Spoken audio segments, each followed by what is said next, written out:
It's been more than a week since the historic floods hit Rhode Island, but across the state, people are still cleaning up, especially in Warwick, which was one of the areas that was hardest hit. And joining me this morning to give us an update on the progress is Warwick Mayor Scott Avedisian. Thanks for being here this morning. My pleasure. First of all, how is the cleanup process going? And from what you've heard from residents, how are they dealing with the whole process of having to, in some cases, start from scratch? Well, we've been very successful in getting our sewer authority back online. We are now doing primary treatment. We had to move 76 million gallons of water that was on the wrong side of the levee back to the Patuxent River so that we could actually get the plant operating again to do chlorination and now to do primary treatment. That's been successful.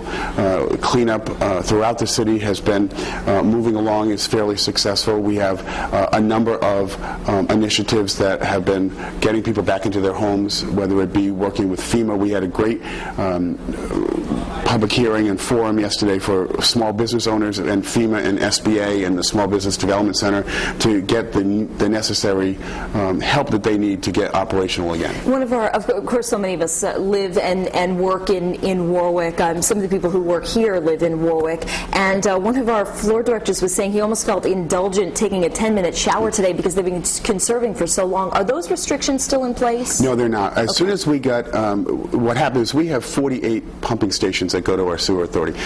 42 of them stayed online during the flood. We had a problem with 6 of them, so we had to bypass those 6. Okay. So we were hoping that people would not add more water to the system until we could get that operational again.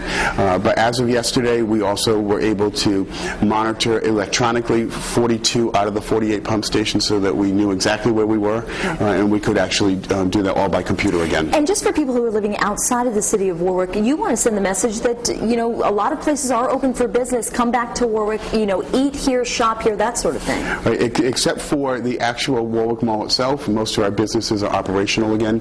We have some smaller businesses that are going to take a little bit longer trying to get operational.